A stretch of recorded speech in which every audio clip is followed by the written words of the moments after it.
அண்மைச் செய்தி. தமிழகத்தில் அரசு நிகழ்ச்சிகளை தமிழ்த்தாய் வாழ்த்து பாடி தொடங்குவதை உறுதி செய்ய கோரிய வழக்கில் தீர்ப்பை தள்ளி வைத்துள்ளது தலைமை நீதிபதி அமர்வு. மத்திய உள்துறை அமைச்சகம் கடந்த ஜூலை 9ஆம் தேதி பிறப்பித்த புதிய அறிவிப்பினைப்படி வந்தே மாதரமும் தேசிய கீதமும் அடுத்தடுத்து பாடப்பட வேண்டும் என மத்திய அரசு தெரிவித்திருந்தது.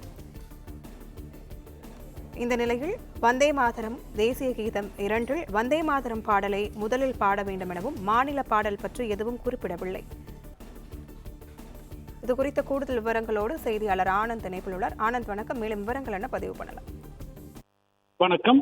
மத்திய அரசின் புதிய அறிவிப்படி தமிழகத்தில் அரசு நிகழ்ச்சிகளில் முதலில் தமிழ்த்தாய் வாழ்த்து பாடுவதை யாரும் தடுக்கவில்லை என சென்னை உயர்நீதிமன்றத்தில் மத்திய அரசின் சார்பில் தெளிவுபடுத்தப்பட்டிருக்கிறது.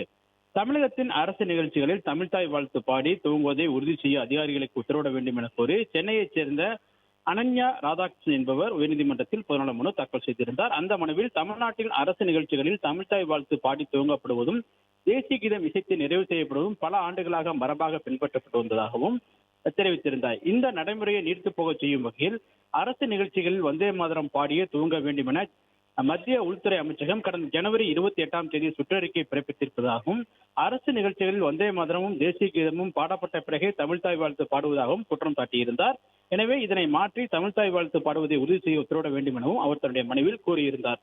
இந்த வழக்கு உயர்நீதிமன்ற தலைமை நீதிபதி தர்மாதிகாரி மற்றும் நீதிபதி அருள்முருகன் ஆகியோருடைய அமர்வில் இன்று விசாரணைக்கு வந்த பொழுது மத்திய அரசு தரப்பில் மத்திய உள்துறை அமைச்சகம் கடந்த ஜூலை 9ஆம் தேதி பிறப்பித்த புதிய அரசாணைப்படி அதே போன்று அந்த அறிவிப்பு ஒன்று வெளியிட்டிருக்கிறது. அந்த அறிவிப்பில் வந்தே மாதரமும் தேசிய கீதமும் அடுத்தடுத்து பாடப்பட வேண்டும் எனவும் வந்தே மாதரமும் தேசிய கீதம் இரண்டில் வந்தே மாதரம் பாடலை முதலில் பாட வேண்டும் எனவும் கூறப்பட்டிருப்பதாகவும் மாநில பாடல் பற்றி எதுவும் குறிப்பிடப்படவில்லை எனவும் மாநில பாடலை இறுதியில் தான் பாட வேண்டும் என அதில் குறிப்பிடப்படவில்லை எனவும் விளக்கம்.